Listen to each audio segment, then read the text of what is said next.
खुदा ना खास्ता कभी अगर बच्चे बीमार पड़ जाए ना तो घर के हालात कुछ इस तरह के हो जाते हैं और एक माँ के लिए बहुत मुश्किल हो जाता है कि वो किस तरह बच्चे की देखभाल भी करे और घर के कामों को भी मैनेज करे। आज की वीडियो मेरी उन तमाम बहनों के लिए बहुत यूज़फुल होने वाली है जिनको समझ नहीं आता कि बगैर हेल्पर के ना घर की सारी जिम्मेदारियों का बोझ किस तरह से उठाना है। और व्लॉग को थोड़ा सा इंटरटेनिंग और मूड को लाइट करने के लिए अपनी थोड़ी सी शॉपिंग किया, बस एक ही चीज़ खरीदनी थी तो मैं बाहर गई थी, सोचा वो सारी चीज़ें भी आपके साथ शेयर कर दूंगी ताकि आपको यूज़फुल टिप्स भी देखने को मिल जाएँ और थोड़ी-सी आप शॉपिंग भी एन्जॉय कर सकें। अस्सलामुअलैकुम माय यूट्यूब फैमिली। उम्मीद है जी आप सब ठीक-ठाक होंगे। अल्हम्दुलिल्लाह मैं बिल्कुल ठीक हूँ। अच्छा, ये जो शॉपिंग के क्लिप्स हैं ना, ये सारे परसों के हैं और मैंने सुबह शेयर किया था पोस्ट में कि आमना की ना तबीयत ठीक नहीं है। लेकिन अब अल्हम्दुलिल्लाह वो काफ़ी बेहतर है, आपकी दुआओं का बहुत शुक्रिया। तो इसलिए ना मैंने व्लॉग बना लिया और सोचा कि आपके साथ भी शेयर करती हूँ कि आज जो सारे चैलेंजेस मैंने फेस किए हैं ना, वो आप लोगों को फेस ना करने पड़ें। अच्छा, ख़ैर मैं गई थी चेज़अप और मुझे ना चेज़अप से शॉपिंग करना बड़ा आसान और कन्वीनिएंट लगता है और ये वही स्पून्स हैं जो मैंने आपके साथ शेयर किए थे कि इन पे ऑफ़ लगा हुआ है। अभी तक ऑफ़ चल रहा है, मतलब जो ₹200 वाला चम्मच है ना, वो ₹100 का हुआ हुआ है और ये जो नायलॉन का चम्मच है ना, ये नॉन स्टिक के साथ यूज़ करने के लिए बड़े परफ़ेक्ट हैं। अगर आप में से कोई ख़रीदना चाहे ना, मुल्तान में रहता है, तो वहाँ जाके ख़रीद सकता है। अच्छा, आज मैं जिस मकसद के लिए यहाँ आई थी ना, वो ये था कि मुझे अपने लिए एक अच्छा-सा, कम्फ़र्टेबल सा शूज़ ख़रीदना था। मैं जूते खरीदने के मामले में ना बड़ी ही कोई शदीद कंजूस हूँ। पता नहीं, मैं कपड़े खरीद लूँगी, ब्रांड्स के खरीद लूँगी, 2-3 हज़ार का सूट खरीद लूँगी, लेकिन 1 हज़ार 2 हज़ार का जूता खरीदते हुए ना पता नहीं मुझे क्या हो रहा होता है। अच्छा, मेरी ना जूते खरीदने की कंजूसी का अंदाज़ा आप इसी बात से लगा सकते हैं कि मेरे पास सिर्फ़ लिटरली एक जूता है जो मैं बाहर अंदर आते-जाते हुए पहनती हूँ, वो भी कोई इतना एक्सपेंसिव नहीं था, कोई 800-900 का मैंने चेज़अप से ही 6 महीने पहले ख़रीदा था। लेकिन ना वो कंफर्टेबल नहीं है, तो मुझे मसला होता था। तो मैंने सोचा कि चलो थोड़ा-सा दिल निकालते हैं, एक अच्छा-सा कंफर्टेबल सा जूता खरीदते हैं। अच्छा, मुझे ना हमेशा से चेज़अप के जो शूज़ हैं वो अच्छे लगते हैं, सबके पर्सनल चॉइसेस होते हैं, अपने ओपिनियंस होते हैं। लेकिन हाँ, यहाँ पे वैरायटी भी अच्छी खासी मिल जाती है, फ्लैट्स की भी, हील्स की भी। अच्छा, इनकी ये जो ब्राइडल सेक्शन है ना, खैर इतने भी कोई ब्राइडल वाले जूते नहीं थे, अच्छे थे, जो आप बाहर अंदर ईज़िली ना वेयर कर सकते हैं। बहुत अच्छी और मुनासिब प्राइसेज़ में अवेलेबल थे। तो अगर आप देखना चाहें या लेना चाहें ना, तो वहाँ जाके देख सकते हैं। खैर नेक्स्ट डे स्टार्ट हो गया था और ना आमना की तबीयत ख़राब थी। उसको फ़ीवर हो रहा था और उसका गला ख़राब था और ये ना सुबह मेरे घर के हालात हैं, आप यकीन करें। ये बेड के ऊपर सारी मेडिसिन्स पड़ी हुई हैं, ब्रेड पड़ी हुई थी, हर चीज़ उल्टी-पुल्टी हुई हुई थी और सब कुछ बिल्कुल एज़ इट इज़। आपको दिखाने का मकसद ये है कि हर चीज़, हर घर हमेशा कभी भी परफेक्ट नहीं होता। मेरे अपने घर के जो हालात थे ना, वो सुबह कुछ इस तरह के थे, मतलब हर चीज़ बिखरी हुई थी।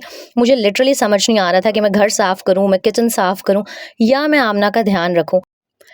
लेकिन ख़ैर शुक्र अल्हम्दुलिल्लाह उसकी तबीयत अब काफ़ी बेहतर है। वही जो शायद गर्मी की वजह से उसे फ़ीवर हुआ हुआ था और बच्चे उल्टी-सीधी चीज़ें खा लेते हैं, तो उसको ना खाँसी, गला ख़राब था जिस वजह से बुखार था।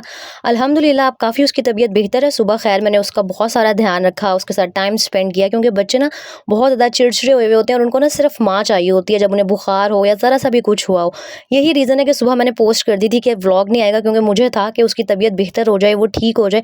ये सारे काम तो होते रहेंगे, लेकिन फिर एकदम से मेरे ज़हन में आया कि ऐसा आप लोगों के साथ भी होता होगा और मेरी पूरी कोशिश होती है कि मैं आप लोगों के साथ वो शेयर करूं जिस चीज़ से मैं खुद गुजर रही होती हूँ।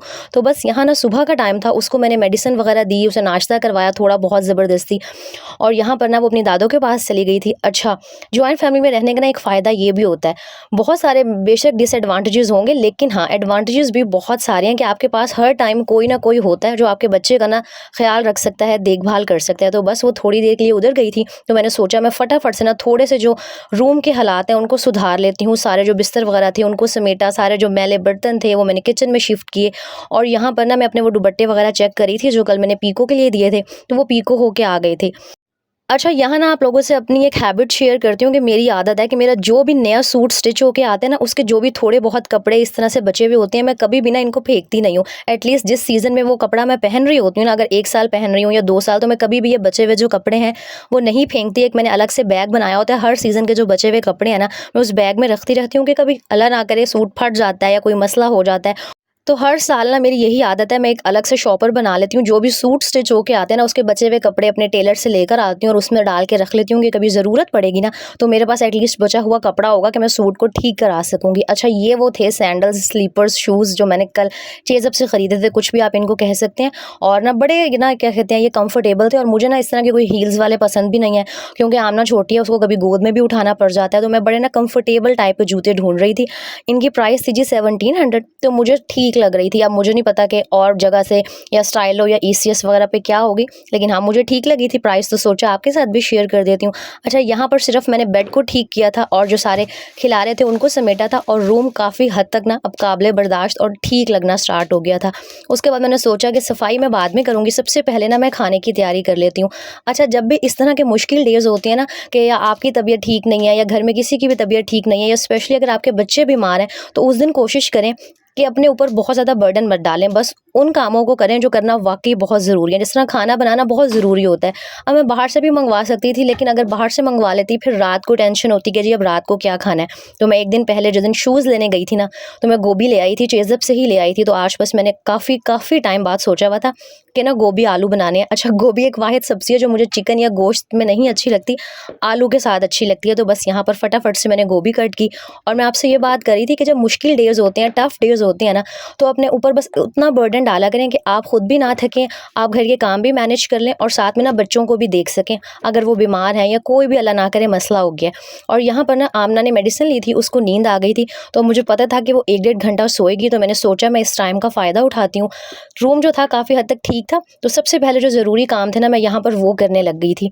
और मैं दोबारा बता रही हूँ कि ये अपनी सिंपल सी रूटीन आपके साथ मैं इसीलिए शेयर कर रही हूँ कि हो सकता है कि आप में से किसी भी बहन की हेल्प हो जाए, क्योंकि यार बच्चे हैं, कभी ना कभी बीमार हो जाते हैं, और एक माँ के ऊपर जो गुजरती है ना, अच्छा हल्का सा अगर बच्चों को बुखार भी होता है ना, तो इतनी टेंशन हो जाती है। इस टाइम भी ना मेरे सर में, मैं वॉइस ओवर कर रही हूँ, बड़ा शदीद दर्द हो रहा है। रीज़न ये है कि आमना को सारी रात बुखार था, वो सोई नहीं थी, और वो नहीं सोई थी तो मैं कैसे सो सकती थी, मतलब मुझे चैन ही नहीं आ रहा था। तो बस खैर अल्हम्दुलिल्लाह अब तो वो बहुत बेहतर है, लेकिन बस मेरी दुआ है कि अल्लाह ताला कभी भी ना किसी भी माँ की जो औलाद है ना, उसको सुई भी ना चुभे, किसी दुश्मन की औलाद को भी ना कभी भी कुछ ना हो। मैं हर वक्त बस यही दुआ कर रही होती हूँ कि अल्लाह ताला ना औलाद की जो आजमाइश है वो कभी भी किसी को ना दे। अच्छा, ख़ैर यहाँ मैंने सारी जो गोभी थी उसको कट कर लिया था। मैंने गोभी को अच्छे से वॉश किया, फिर मैंने एक बड़े से बाउल के अंदर गोभी ऐड की और थोड़ा-सा ना इसके अंदर नमक डाल के इसको मैं 10-15 मिनट ना इसी तरह पड़ा रहने दूँगी, क्योंकि ना गोभी ना बड़ी गंदी सी हुई हुई होती है। कभी इसके ऊपर कोई गंदगी सी लगी हुई होती है, तो मुझे ना बड़ा हो रहा होता है कि गोभी बड़े अच्छे तरीके से साफ़ हुई हुई हो। तो ऐसे ही मैंने कुछ दिन पहले एक वीडियो देखी थी, उसमें बताया हुआ था कि इस तरह नमक वाले पानी में अगर आप गोभी को डाल के रख देंगे ना, तो इसके अंदर जो भी वो जरासीम वगैरह हैं, जो भी मैल कुचैल है, सारी निकल जाएगी। जब तक मेरी गोभी पानी के अंदर भीगी हुई थी, मैंने सोचा मैं फटाफट से ना सालन का जो मसाला है वो रेडी कर लेती हूँ। अच्छा, मैं ना बहुत सिंपल तरीके से गोभी बनाती हूँ, कोई मैं एक्स्ट्रा काम झाम नहीं करती, और वैसे भी आज तो मेरे पास टाइम भी कम था। मुझे पता था आमना ने 1 घंटे बाद उठ जाना है, तो मैंने सारा काम ना इसी टाइम पीरियड में मैनेज करना है। तो मैंने टमाटर, प्याज, अदरक, लहसुन, हरी मिर्चों को ना ग्राइंड कर लिया था, और ग्राइंड करने का फ़ायदा ये होता है कि आपको ना वेट नहीं करना पड़ता कि प्याज गायब होंगे हांडी में, फिर चीज़ें डालेंगे। बस हर चीज़ को मैंने गर्म ऑयल में डाल दिया था, साथ मैंने नमक ऐड किया था, लाल मिर्च डाली थी, थोड़ी सी हल्दी, और जो साबुत धनिया होता है ना पिसा हुआ, वो ऐड कर दिया था, और थोड़ी सी मैं इसकी 4 से 5 मिनट के लिए भुनाई करूँगी। जब थोड़ा सा मसाला भुन जाएगा ना, इसके अंदर मैंने गोभी ऐड कर दी थी। अच्छा, जो आलू ऐड किए थे ना, वो मैं क्लिप ऐड करना भूल गई थी, क्योंकि मेरा माइंड ना बस बहुत जगह पे फंसा हुआ था। जितना आज मुझसे हो सका था ना, मैंने व्लॉग बना दिया था। बस आप लोगों से गुजारिश है कि जैसा बना है ना, देख लीजिएगा। और एंड पे ना, मैं जब गोभी आलू अच्छे से बन जाती हैं, तो मैं चाट मसाला और हरी मिर्ची और हरा धनिया ऐड कर देती हूँ। अच्छा, चाट मसाला ऐड करेंगे ना अगर आप गोभी आलू में, ट्रस्ट मी, इसका टेस्ट बहुत इन्हेंस हो जाता है और बहुत बहुत मज़े का सालन लगना स्टार्ट हो जाता है। एक छोटी सी टिप थी, सोचा आप लोगों के साथ शेयर कर दूँ। अच्छा, मैं जब भी गोभी आलू बनाती हूँ ना, तो मैं थोड़ी ज़्यादा क्वांटिटी में बनाती हूँ, क्योंकि मुझे जो गोभी के पराठे हैं ना बहुत अच्छे लगते हैं। तो मैं जब गोभी के पराठे बनाऊँगी ना बचे हुए सालन से, तो वो भी आपके साथ शेयर कर दूँगी इंशाल्लाह। अच्छा, जो मेरा खाना था ना, वो तो बहुत जल्दी रेडी हो गया था। गोभी आलू बहुत जल्दी बन जाता है। बीच में साथ ही ना मैंने जो मैले बर्तन थे उनको भी धो लिया था खड़े-खड़े ही, क्योंकि रात को भी मैं किचन को साफ़ नहीं कर सकी थी, तो बर्तनों का बहुत सारा ढेर लगा हुआ था। तभी मैं हमेशा कहती हूँ कि बर्तन इकट्ठे ना किया करें, लेकिन हाँ, रात को आमना की तबीयत ख़राब हो गई थी, तो बस मैंने किचन को साफ़ नहीं किया था। उसके बाद मैंने फटाफट से ना सफाई भी कर ली थी। अच्छा, आज ना कोई मैंने डीप क्लीनिंग और बहुत अच्छे से सफाई नहीं की थी, सिर्फ़ खड़े-खड़े ना ये जो फूल झाड़ू है इसको फेर दिया था, और मैंने ना फ़र्श भी नहीं धोया था। बस जितना मुझसे हुआ था ना मैनेज उतना मैंने कर लिया था। अच्छा, एक बहुत ज़रूरी बात, जब बच्चा बीमार होता है ना, तो हम माँओं को बहुत टेंशन होती है, तो ऐसे दिनों में ना अपने ऊपर कोई एक्स्ट्रा बोझ और बर्डन मत डाला करें, क्योंकि हमारा जो माइंड है वो पहले ही बहुत ज़्यादा परेशान होता है, बहुत टेंशन में होता है।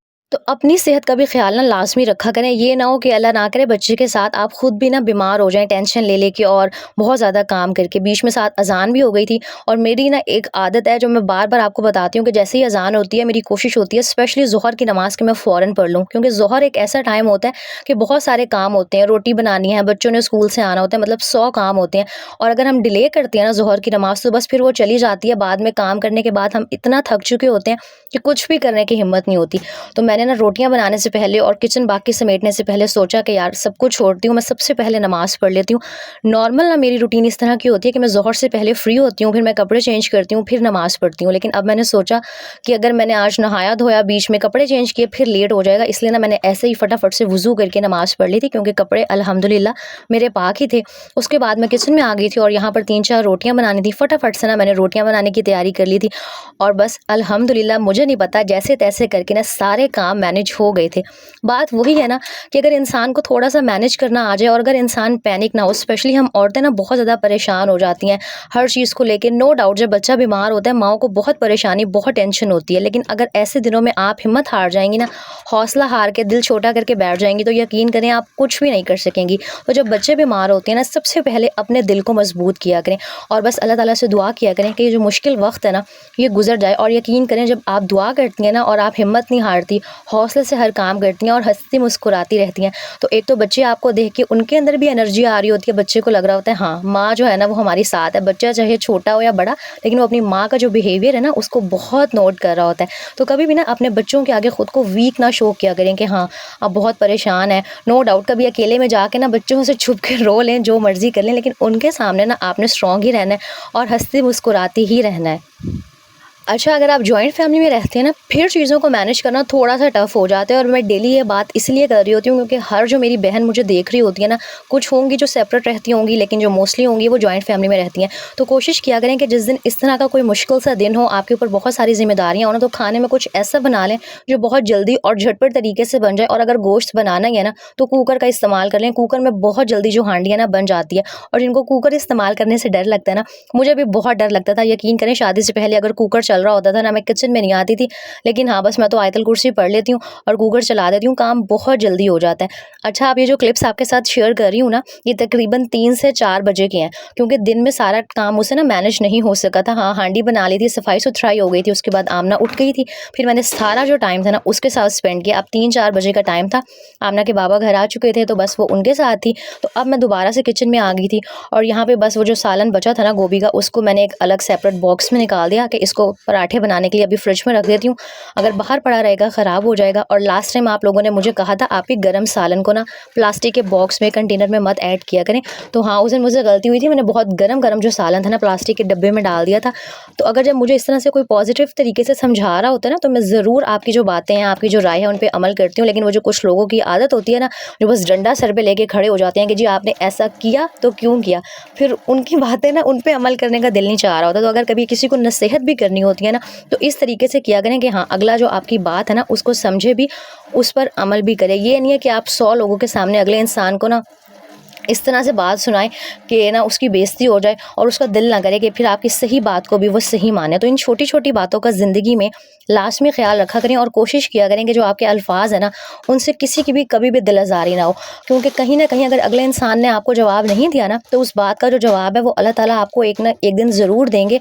तो हमेशा ना किसी दूसरे इंसान की बद्दुआ लेने से या उसकी चुप से ना डरा करें, क्योंकि जब अगला इंसान चुप हो जाता है ना, तो फिर वो जो मामला है वो अल्लाह ताला की अदालत तक जा पहुँचता है। और कोशिश किया करें कि कोई भी मामला है ना अल्लाह ताला की अदालत तक ना जाए, क्योंकि वहाँ पर कभी भी नाइंसाफ़ी नहीं होती है। ख़ैर, यहाँ पर मैं ग्रोसरी के कुछ सामान को चेक कर रही थी कि कौन-सी चीज़ें पड़ी हैं, क्योंकि मैंने ग्रोसरी लेने जाना था। मैं हमेशा चेक करके ना फिर ग्रोसरी की लिस्ट बनाती हूँ कि कोई भी चीज़ जो है ना एक्स्ट्रा ना आ सके।